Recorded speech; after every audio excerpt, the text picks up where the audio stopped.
Hi everyone, this is Dr. Job Mogire from the House of Mastery. This is yet another day in the 90-day breakthrough challenge. This week we've been speaking about energy. I am in a room that might have a little bit of background noise. I hope you're still able to hear clearly what we will discuss during this session. Today, I want us to speak specifically about just a few select tips for managing energy. You can find a ton of tips on the internet and in books and magazines and videos. At the end of the day, the only tips that will manifest in your lives are the ones that you select to use. So I'm going to just give you these six because I have found them to be practical and powerful. It's the tips for managing my own energy. So just call them six powerful tips for energy management or personal energy management. I mean, have fun with labeling it, but it's six tips. These are very practical. Very practical. They will require you and I to reflect and to actually do the work itself for us to get the benefit out of these six tips. So here are the six tips. The first one is close all mental loops. Close all open mental loops. Close all open mental loops. Each one of us at every time in our life, we have some open mental loops. What are these mental loops? These are incomplete projects, incomplete conversations, or conversations that have not even begun that need to be had. These are appointments that we did not show up for, but we still owe a debt, or appointments we need to make, or meetings we have to set a time for and show up for. This could be replies to texts and WhatsApp messages and some form of internet communication that we need to make. These are things that we know we have a should around them. We should reply. We should make an appointment. We should make a call. We should complete this project. We should finish writing the report. We should stop reading the article. We have a ton of articles saved on Facebook or saved on internet, a ton of tabs saved on our browser. These are all open loops. We have articles open or documents open on the desktop, or we have a ton of desktop icons scattered everywhere, which we plan to organize later. We have a part of the house where we have lumped up everything. Maybe it's clothes that you washed and they're lying on the couch, or they're lying in the laundry machine or in the bucket. Maybe clothes that you soaked that you haven't washed. Mental loops are activities or responsibilities that we should perform, we have not performed, but they continue consuming your energy. We call them mental clutter. Mental clutter, open mental loops. The first step, and one of the most important, is to close mental loops. Close this mental loop so that you can retrieve that energy and apply it to something else. Because the thing is, we don't realize how much energy incomplete projects cost us. Have you ever realized how, after you have had an exam, or you have submitted a report, or you have made a call that you have been sitting on for several months, you feel a certain level of freedom. It's like it's a breathing out with a sigh. Why? It's because finally you can release this energy that has been being consumed by this item and apply it to something else. Now, can you imagine if you cleared your mental clutter? Where mental clutter are these incomplete tasks, incomplete responsibilities, incomplete objectives. If you cleared it, what kind of freedom it would give you? So that's the first tip. Clear off all those open mental loops. Close all those mental loops that are still open in your mind so that you can release the energy, and it will give you some satisfaction, but most importantly, it will release a ton of energy where you begin to wake up to a fresh day. Here is something that I question myself, why do I allow mental loops to hang around in my mind for so long? I think there's just a level of satisfaction, subconscious satisfaction it gives when you have, a list of things that you need to do. It sort of makes you feel busy, and I suspect maybe feel important, like, oh, I have all these things waiting for me to do them. And yet, it costs you energy, it costs you your attention, it makes your mind uh, foggy. It sometimes causes you a level of guilt.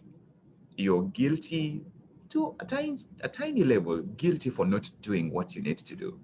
So I think it's an experiment for you to perform with yourself.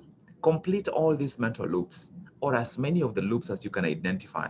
Write down a list of what the items are. What is the list of the loops that you need to close, so that you see what kind of energy it will release. That's the first tip. The second tip, and this would apply to you if you are able to, determine what you will work on. There are times when you may not be able to apply this tip, the next tip, but the aim is for you to try the best you can, to the extent possible within your power, to apply it. And the second tip is to minimize task switching. Task switching, it's actually two parts. So there's task switching and context switching. Task switching and context switching. Minimize task switching and context switching. I would have said avoid task switching. Sometimes it's not possible to avoid, you have to, but context switching. So this is when you have to switch between different tasks. For example, in the course of your day, you are writing a report, you switch from writing the report to making a phone call, or receiving a phone call, or receiving an email and replying to it, or going to speak to one of your colleagues, or if you're studying, going from taking notes or reading a new chapter to reviewing some questions, such that when you are switching from one type of task to another, it is clear how far you have come in the previous task and what else remains to be done, so that when just so little remaining to be done and somebody's calling you to engage in a conversation, you're like, give me 10 minutes, I need to finish reading what I'm reading.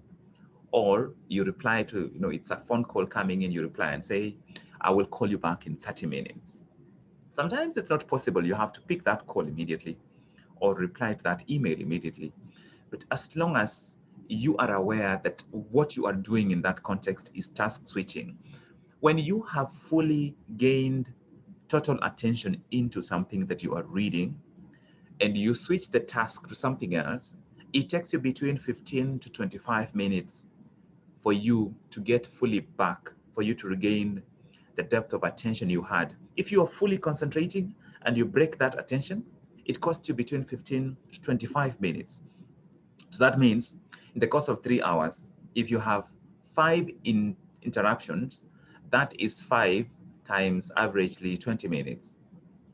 That's how many minutes you will have wasted. More than an hour of time wasted transitioning between the task you are in to the interruption and then back, where you lose between 15 to 20 minutes every time you have an interruption, such that even when you come back, you don't lock back immediately to the deep attention that you are in, because your brain delinks really quickly. Your brain delinks the same way a blackout happens. When electricity stops flowing, the bulbs go off immediately, pop. And when you're coming back, unfortunately, it doesn't come back on immediately. It takes you time to get back into the groove. That's why task switching costs you so much. But even more concerning is context switching. Task switching, you're changing the task within the same context where you are. You are reading, you are in the office, and you are working on an article, and you are switching a task within the same context. What is the context? Working on a project, or working on on a on a goal that you are sharing together, or you are reading. That is the context. But if you go from reading, that is the context of reading, to browsing, that's a totally different context. It costs you anything between 20 to 35 minutes to go from one context, to go back from the context that you switched to the initial context where you are. But if you are reading, you're reading and then you switch from this to go browse. and you browse for 20 or 30 minutes and you want to come back, it's going to cost you between 20 to 30 minutes for you to get to the utmost level of concentration you need to make the most of that reading that you need to do. Context switching. Switching, for example, from, let's say you're reading at home or you're working at home and you are working on a project, you leave the project and go to the laundry or go to the kitchen or go to the bedroom, or and then you stay there maybe 20, 30 minutes. When you come back, you're going to need anything between 20 to 35 minutes for your brain to fully launch back in. Because of this, task switching is very expensive in terms of energy and attention, but even more costly is context switching. When you go from one context to another, you go from the context of focusing on writing, you go to browsing or maybe looking at social media, such that every time you are focused doing an important project and your hand reaches for the phone and you open social media, you have essentially sacrificed anything between 15 to 25 minutes if you've simply switched the task and you won't stay there long, or if you have totally switched context, it's gone from reading, now you're fully paying attention to social media, you've cost yourself a minimum of 25 to 35 minutes of the time that you will need to come back, not counting how long you're going to spend here. That's why we can go through a whole day and we are wondering, what did we do? What we did is we spent most of the day in task switching and context switching. Minimize task switching and context switching. Stick to one task and preferably one type of task. If you are writing, write until you are done writing. And if you need to use the internet to write, determine in advance how many tabs at most you will open when you are writing. So that if you're opening another tab, you go to that tab and get the ideas you need from the tab and close it and go back to the initial tab so that you can continue writing. Stick to one task, to one type of task. Stick to one place until what you are doing is complete. If you are reading an article and it's going to take you another 30 minutes before you go to the laundry or before you go to the kitchen or before you go to the common room or the coffee room, give yourself the challenge of complete reading what you're reading before you cross into another room so that you don't change place, because when you change place, you're changing context, right? Stick to one platform. If you are on LinkedIn and you're reading an article written about energy or personal goal setting, or it's written about one of the business objectives you're pursuing or one of the academic objectives you're pursuing, stick to that platform. Don't move to another platform. If you move to another platform, you will end up either switching the task you're doing, maybe you are reading, you go to browsing, or switching the context where you've gone from an academic subject, you've gone to something to do with news. Maybe it's news from South Africa or from the US or from Germany, whichever. And because that is going to cost you. It's so important for you to be aware that you can become an errand master. You can become an errand master where you are literally your own messenger. You are your messenger, but you're not delivering any useful message. You are a messenger going to what's on social media, or what's on Twitter, what's on Instagram, what's on LinkedIn, or what's on email. And then you read it through, you just peruse through the emails. You're not necessarily doing anything. You are a messenger. You have an amazing brain, you have talent, but you're just running around. You're not applying it in terms of achieving anything specific. One of the tools I find that helps me to determine in advance what the context is going to be for me is to have themes, so that there are days when I just do errands and take care of incomplete projects in the house. If there's a bulb that needs to be changed, if there is some instrument I need to go buy, I have days when I would take the car to go vacuum it. I live in a country where people don't wash car for you. Machine washes the car, then you have to clean it yourself, take a vacuum and vacuum the dust out. So I have the specific days where I have created that context in advance. I will have my headphones on, I'm listening to one of the speakers I love to listen to, or listening to music. And the context at that time is for me to breathe in deep and out and enjoy cleaning my car. So to have themed days, what are the days when you are going to make sure that all the emails from last week and over the weekend are done? It's maybe 2 to 3 hours, such that if there are any emails that come in the course of the day, I know that I don't have to respond to them, because when I get home at 7:30 for 30 or 45 minutes, I will go into the emails. And because I've been practicing typing skills, I will be really fast in terms of responding to these emails. So I don't need to worry about them when they come in, right? I have the theme of Saturdays is when I will reorganize my wardrobe. Saturday afternoon, I reorganize my wardrobe. I figure out if there are any shirts that no longer fit, or socks that no longer fit. I organize my own wardrobe the way I want it. Are there any shoes that I need to let go of? Do I need to exchange a certain pair of shoes and buy something different? So that this is not something for me to worry about on Monday. I have created a theme so that I no longer have to context switch or task switch at any time, because I have apportioned each of these things their own time, so that the time that is apportioned for concentrated work, I use it to do concentrated work, because I only have time, energy, and attention, and everything boils down to the quality of attention. And every time I switch context or switch task, I dilute the quality of my attention, which nullifies everything. It doesn't matter whether I have time or I have energy. If I dilute the quality of concentration or attention I'm able to bring to the task or context I'm in, nothing else matters. The first one is close mental loops, so that you free your brain to be able to concentrate. And once you have the time, you have the energy, and now you are applying the attention, do not switch context, do not switch task. That's the second tip. Tip number 3 is to set boundaries. Tip number 3 is to set boundaries. One of the slickest and most surreptitious and subtle ways in which we do not remember to set boundaries is to bring closure to as many things as possible.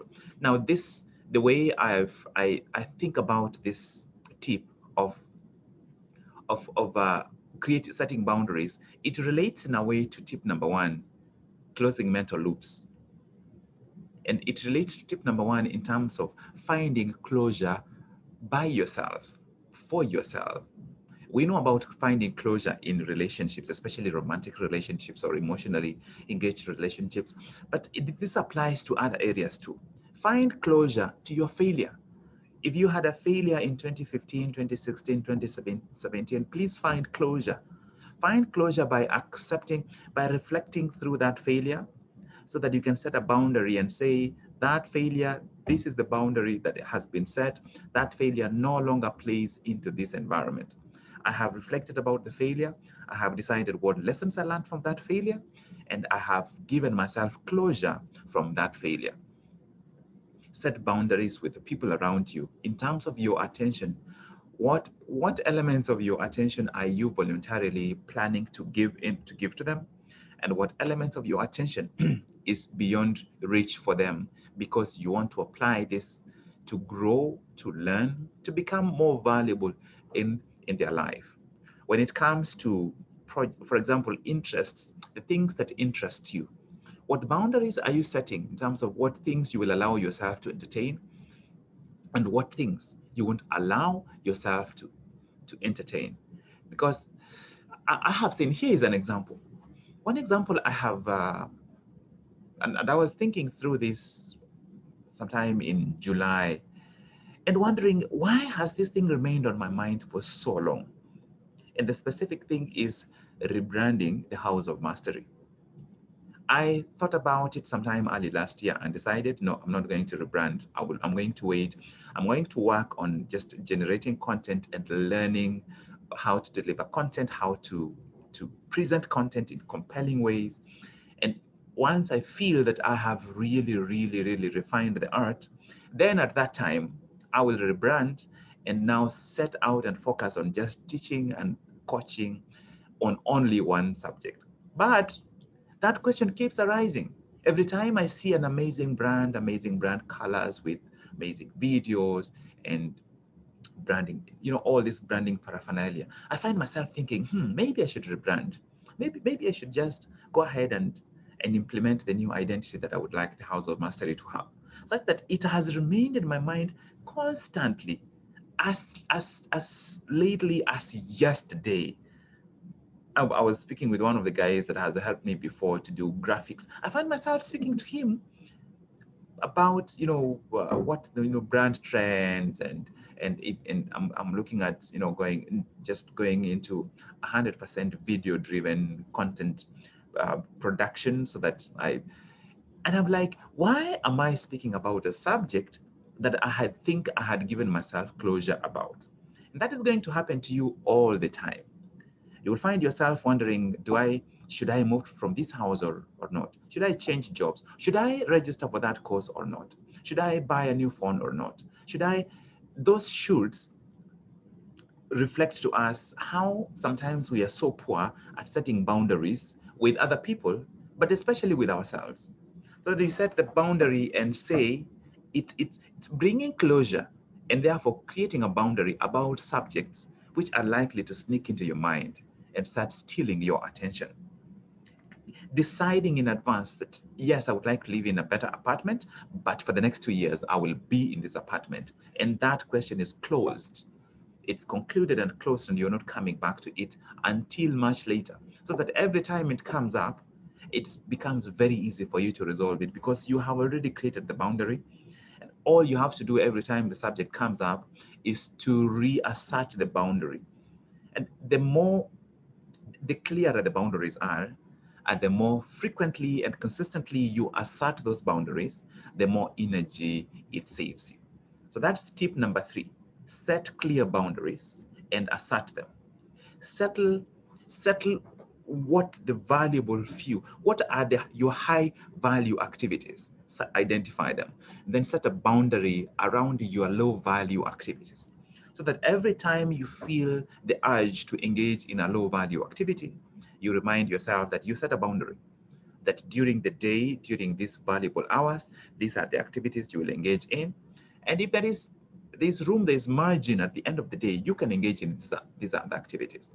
Set boundaries on how much attention you are going to give to social media, how much attention you're going to give to idle conversations, how much attention, how much energy you're willing to give to. I'm tempted to use the word, how much attention you are willing to waste on, but let's just say to give to. How much attention you're going to give to these other areas. Set the boundaries in advance. Once the boundary is clear, that's not the end of it. You have to continually assert those boundaries until eventually it becomes very easy for you to spend most of your day on your high value activities. So remember, the first tip is close all open mental loops.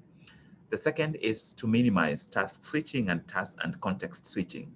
The third one is set clear boundaries and reinforce them and assert them on an ongoing basis. The fourth tip for personal energy management. I hope this is of some value to you. The fourth tip is to transition deliberately. Create deliberate transitions. Create deliberate transitions in the course of your day. When you're moving from home, you're leaving home, you're heading out, create a deliberate transition. What is it that will create a transition, so that no matter what level of energy you are in at home, you are not carrying that energy to the people outside your home? If there is some emotional tension that might take a week or two to resolve, the people outside your home are not part of that tension. How do you create the transition so that you step out of the home with a higher energy level, with a more positive energy than you are at home? If you're coming back from the office and there is tension at the office and you are angry at the office for a justified reason, anger is a healthy emotion as long as you don't let it penetrate into everything. How do you create the transition to make sure that your children don't end up tasting the anger in your office because they are not part of it? They have their own life. Today is the only day of its kind that they have with you. You don't know about tomorrow. How do you make sure you're not carrying the anger from the office into the home? If you are at work, you are in this meeting that involves people from other departments, the meeting is heated. How do you make sure when you return to your department, you're not carrying that energy into your department? Or there's heated arguments and discord in your department, you're going into a shared meeting. How do you make sure? Creating deliberate transitions. Making it a habit when you sit down in your chair, you have 1 to 2 minutes of complete stillness. If you don't have 1 minute of stillness for you, for yourself, for you to be aware about what is going on right now, you do not have enough attention for you to maximize the quality of your life. So that every time, for example, before we start this meeting, you sit and you decide how you are going to feel. Guys, today I have never been more tired than I am right now, but I'm here. And that's because when I left work and then went home and refreshed, when I got here and I had to move from 5 different places to find a room for me to do this. Once I sit here, this is something new. This is for, we will never have this subject. We will never discuss it the same way we are discussing it. I have to deliberately create a transition so that I do not end up doing a disservice for you or to myself. Create a transition so that I do not carry the fatigue into this meeting. Sometimes it's so difficult to overcome it, but I want the experience to not be a reflection of the fatigue that I already have. Because after this, I'll go home and I'm going to, get home and eat something nice and sleep and then wake up much more refreshed. But this is real life. This is the real life where this meeting, this hour we are spending together, is never coming back ever again. It's never coming back. And that's the same thing to you. Some of those clients you will serve on that day, they're never coming back. So after the meeting you've had with your boss or the discord that is at home that will soon be resolved, hopefully, you have to create a transition so that when you are serving this client before you're serving this client with the kind of energy that they deserve, and therefore the kind of energy that you deserve. Because the accumulation of the service experiences you're giving to your clients is eventually going to create your life. Create deliberate transitions. Learn to create deliberate transitions between meetings, between offices, between classes, between conversations with your children, to your spouse, with your siblings. Create deliberate transitions so that you realize that your life is not one thing. Your life is a series of contexts, and you can create a transition that breaks the energy of one context and creates a different set of energy in a new context. You can have an argument with your boyfriend or your wife or your parent or sibling, right?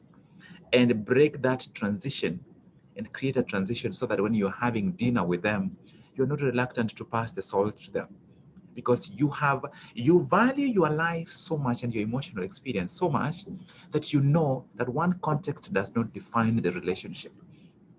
One context does not define the office. One context does not define the school where you're studying. One context does not define the friendship. That at the end of the day, you decide what is going to be the predominant emotion in this relationship, in this office.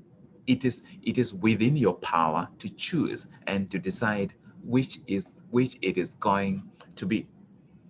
That is tip number 4. Tip number 1, close all open mental loops.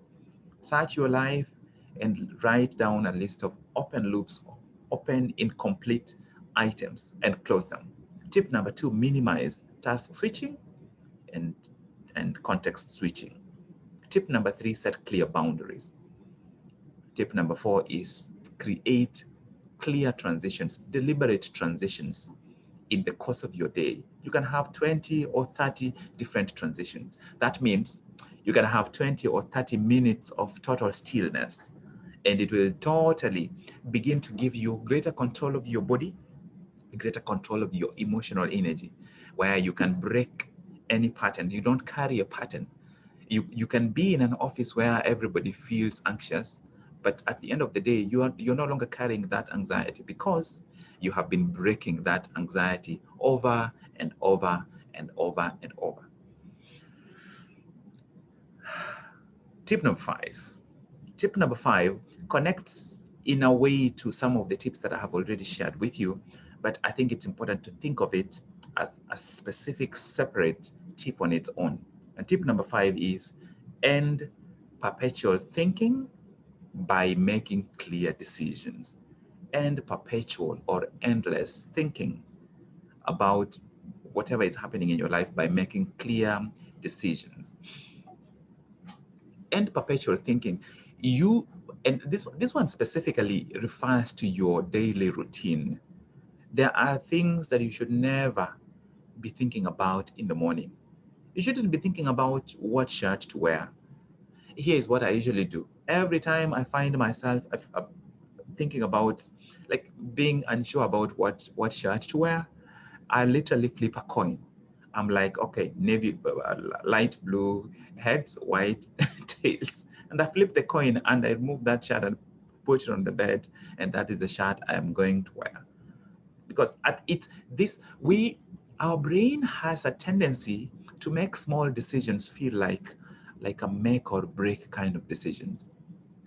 Our brain has a tendency to make very tiny decisions feel like a life or death decisions when they are not. And that's how I can end up wasting time wondering, will this white shirt go with the black one better, or the brown trouser, or the navy blue trouser? It's a waste of my energy. At the end of the day, it doesn't really matter. It doesn't matter to the extent that I'm wasting time at 6 in the morning wondering what to wear. 6 in the morning. You would save yourself a ton of energy if you just do this one thing. And perpetual thinking by making clear decisions. Like, just make those decisions. In fact, make the decisions in advance. I I probably have more hangers in the house than the pieces of clothes I have, because I learned that there is nothing that wastes time as much as ironing things. So I try and buy clothes that don't require ironing, and I try and have as many of my clothes hung up instead of folded. Things like shirts, anything that you wear in the top should never be folded. It should be hung where it is straight, therefore it's not creased. You never have the urge to need to iron it. To the extent possible, buy materials that do not require you to iron them. End that perpetual reasoning in the morning and thinking by preparing the shoes in the evening. When you get home, immediately you get home, if you live in a place where your shoes end up touching mud, it will take 2 to 3 minutes at most for those shoes to be clean, but it will save you 30 minutes in the morning. But that's the truth, because when you get home, remove the shoes and clean them immediately, you've done them within the task. You haven't switched the task to something else. Because if you sit down and start watching TV, or sit down and start browsing, or sit down and start reading, or go into maybe preparing a meal for yourself, you have switched the task, you've switched the context. So the next time you come, if you still have to do clean the shoes by yourself, it's going to take you longer. If you have somebody else who does this kind of stuff for you, oh, amazing. It means you have more time to do other things. But otherwise, you get home, you clean it. When you wake up, you make the bed immediately, so that you're not switching to another task. You just take advantage of the fact that you've just gotten out of bed, make the bed immediately. You get home and you've removed this jacket. You don't leave it on the couch. When the jacket comes off your body, it goes straight onto a hanger, so that you never have to think about it again. If it's going to the laundry, it goes straight to the laundry basket.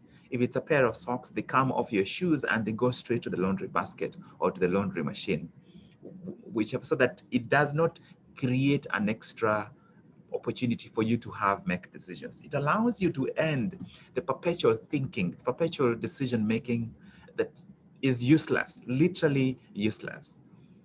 If you're preparing meals for the week, right? It's one of the areas that I think we allow our appetite to rule us is two areas, but the biggest area is in food, but of course also in clothing, where just we allow our appetite to create such a long series of decision making that waste our energy. We create for ourselves opportunities to make so many decisions about what will I eat, what will I wear. Those are the two biggest areas. What will I eat? What will I wear?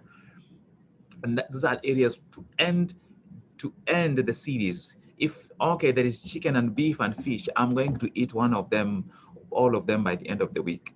I will, if I come home and I find myself I'm beginning to weigh, okay, so which of these do I eat? I pick one of them, I eat it, and I'm get done with that.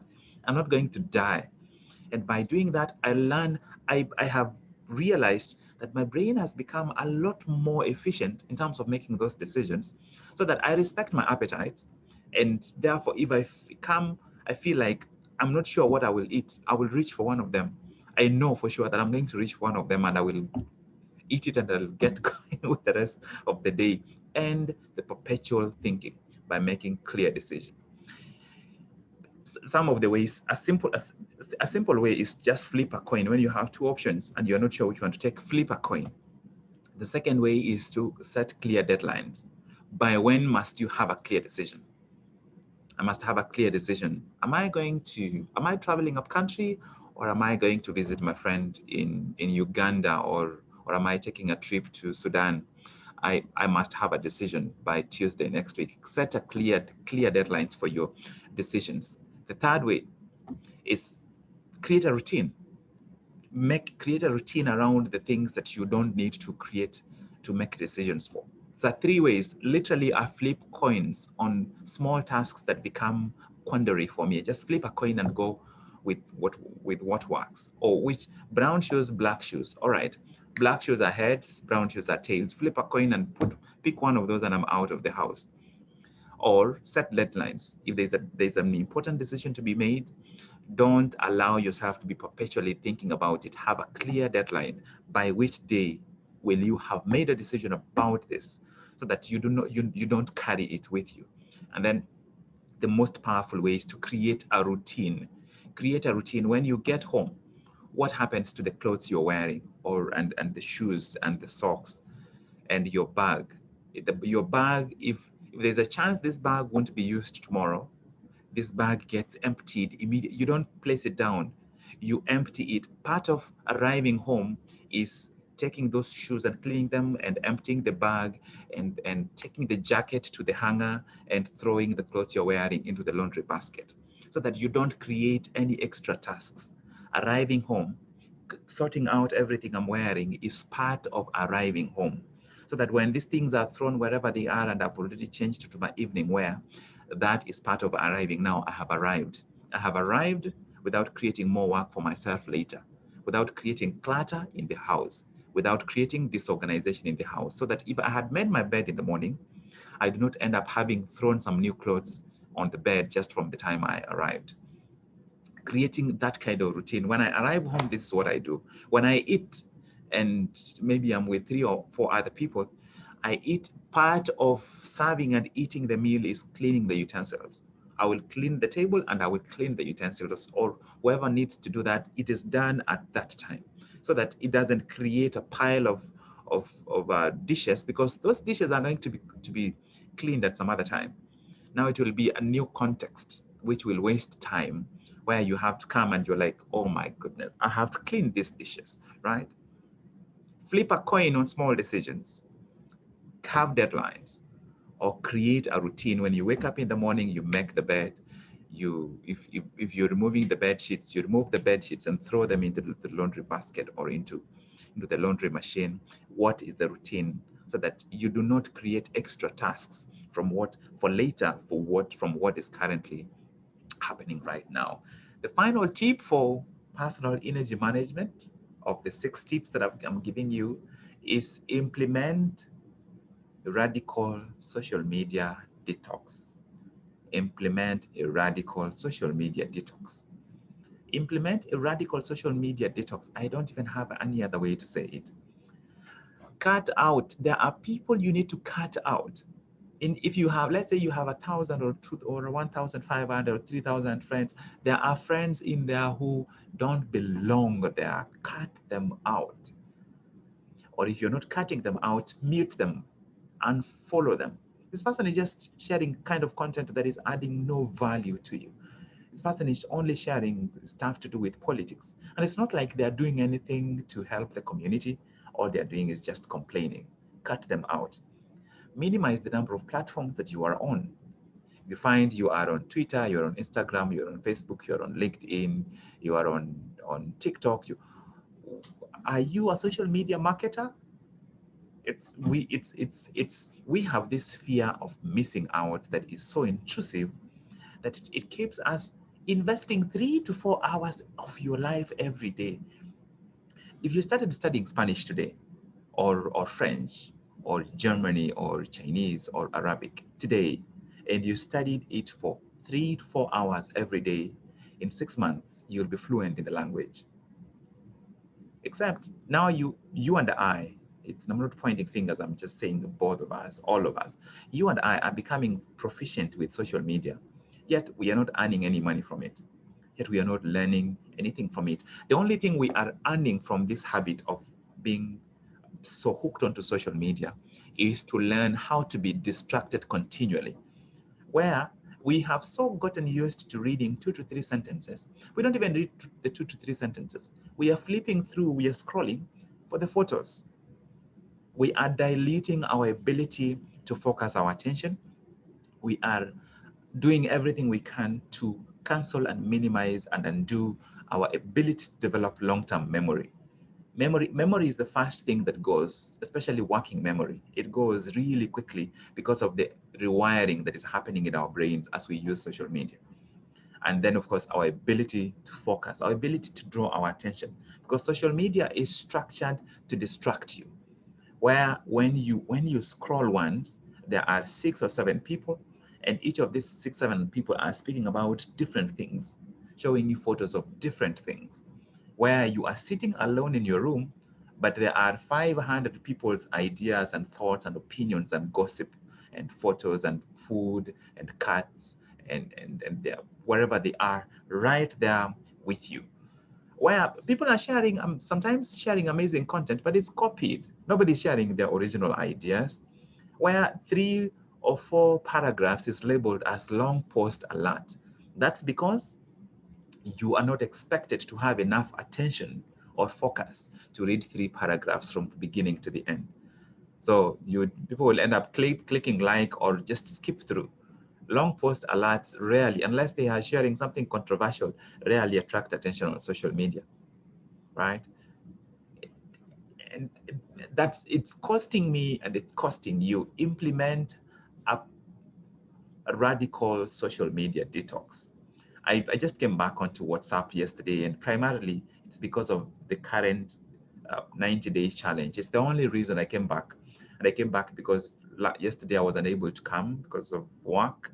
And I think I just decided, let me come back so that it's easy for me to keep you guys updated about what's going on in your life, your own life. Implement a detox. Narrow down. In the next 20 years, you better not have spent 3 to 4 or 5 hours every day on social media. Instead, you should have used that time to learn something else. Judith, in that time, you could be one of the specialists that are working with the World Health Organization. You could, in the next 20 years, you should have been invited to speak at Stanford or Harvard or Oxford or with Oxfam to speak to them about this new mixed research technologies that we need to use to discover people's social needs. James, you should have become a voice that journalists call you and beg you to come on their channel to come and speak about cancer, right? It should be you should have grown. You're not growing focusing on what people will think of you, but you're learning, focusing on growing, truly authentically growing to a point where you no longer have to defend yourself, to a point where you respect yourself so holistically that you don't need anybody's approval of you. You know the journey you've walked, the path that you've walked, the depth you've developed. You have optimized the application of your time, your energy, but most importantly, your attention. because energy is so important, because we need it to be able to pay attention, right? But if you have all the energy and all the attention, all the time, sorry, the energy and time in the world, but you can't pay attention, you can't focus, you can't be present in what you are doing. You are task switching, context switching, you are moving through a ton of low value activities. At the end of the day, you might actually not be any different from somebody who has never learned how to utilize their time, how to optimize their energy, and therefore be able to, to be a laser that cuts so deep in the areas that they are focused in. Brainy, in 20 years, you should be able to speak as good of Chinese as anybody who grew up in China. You should be able to fly to the UN to translate for the diplomats, because you have become an expert. In Nairobi, the Chinese embassies in Africa should be calling you to come and translate for them, because you are as good as their own people in terms of translating Chinese. And that's because you have invested attention in this area over and over and over. And this is for Brainy. Brainy, did you know that the biggest population of people who want to learn Chinese are not even Africans? It's a lot of them are Europeans and Asians, people from places uh, like the Middle East, a lot of people around Asia, Australia, in the US. Learning Chinese is like a phenomenon right now, and most people are doing this online, right? Kenneth, I will learn about your journey and about your path, and be able to see, how we can support you to make sure that you head in the direction that you want to go. So guys, there you have the 6 tips. There are a ton of tips out there. Pick from these 6 which you think would work for you. Close all open mental loops. Minimize task switching and context switching. Set clear boundaries. Create deliberate transitions in the course of your day, in the course of your week, in the course of your month. And this perpetual thinking that we allow happening by making clear decisions, either by flipping a coin or by creating a specific routine, or creating deadlines when you are going to make those decisions.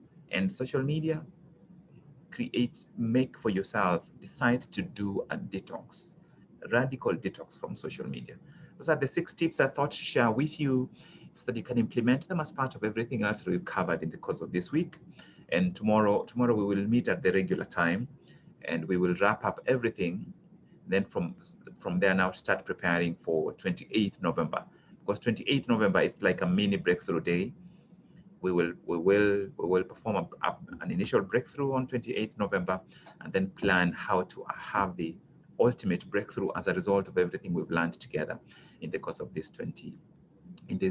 total 90 days that we will have been together. I'm going to now just open for us to reflect. Brainy, I don't know what time you are able to join us, but just based on whatever you have been able to pick in the course of this sharing. So I'm going to start off with Judith, just to reflect about what you've learned either from this session, or Judith, that's fine. You please share your reflection on. You could still try, Judith, but if not, share it in the WhatsApp group. James, any reflections from you? And Brainy, if you're able to share, please you feel free to let me know. And Kenneth, let's start with James. It's really fascinating how very little of what we cover is new. The ideas that come as new are very little. Most of these things are things that we've experienced before, things that we've attempted, but dropped off at some point, at least for me. So today, I think the most important bit for me was realizing that these are things I have once at some point picked up in my life. I know they work, but I've dropped them off at some point. And now that we've been able to cover them and they are so practical, I think that these are things that I will purpose to do without fail. Like I'll pick one of them, for example, transitioning deliberately, and I'll do it without fail over the next 6 months. I have heard you before saying that this we should continue with the way we've been progressing for at least the first 6 months of next year. And at some point I wondered what would you be doing for 6 months without showing up daily. And these are some of the things that I will purpose to do consistently without fail over the next 6 months, as soon as 2020 is over. It has been a really interesting session. I loved the point on transitioning deliberately. It is something I will start applying as soon as now. So yes, thank you. Wow, great. Thank you, James. Yeah, it's if it was I do not have anything new to share. I don't have anything new. It's for us to to reflect and to create a shared mind about what value we might gain from some of these ideas, and most importantly, to start implementing them. And when we come together during the hour we are together, we shut down the information overload so that we all together pay attention to a few specific ideas and use these specific ideas to move forward. Right, Kenneth, I'm going to give you an opportunity to reflect. What have you picked from? I know you were on yesterday and from this session today.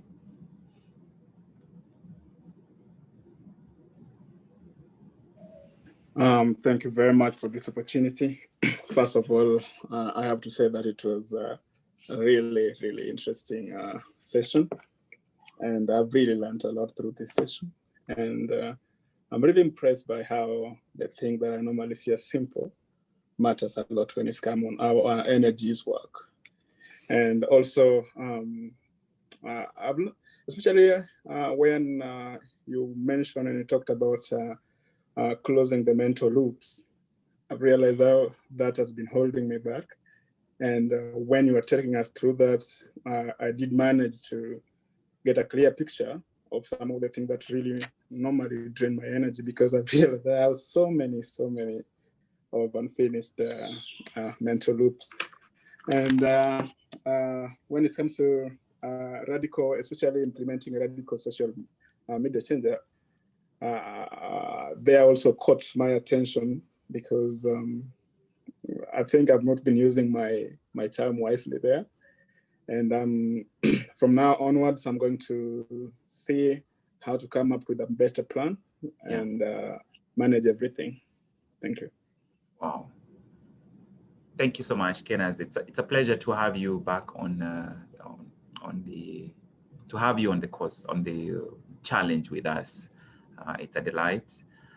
Yeah, I'm now going to Brainy. Yes, Brainy. Let's have Brainy share. I don't think Judith would be able to share with us. Brainy. Okay, thank you for joining late today because I haven't been really feeling well. But anyway, from what you talked about, I think everything goes back to TEA, which is time, energy, and attention. So whichever place your attention goes, that's where your focus goes. And about social media too, like sometimes I subconsciously, get myself on social media, and that's where my energy goes. Like that's also something that depletes my energy in a way, because social media kind of sells happiness to us, because it determines people, like it makes people to be happy in a way. Like social media determines like how many followers you're gonna have, and that makes you happy. So it's just like being able to focus where your energy is going and seeing how you can use social media in a way that can help you build your business or learn something from that. That would be a good way. And the other things you said, I'm just still digesting that. So thank you for taking your time and effort to share with us today. Thank you so much, Brainy. Let's together, Brainy. I'm hoping that you will feel really well by because of the weekends, that we want you back, and also to have you back in your journey learning to become an amazing therapist and Chinese coach.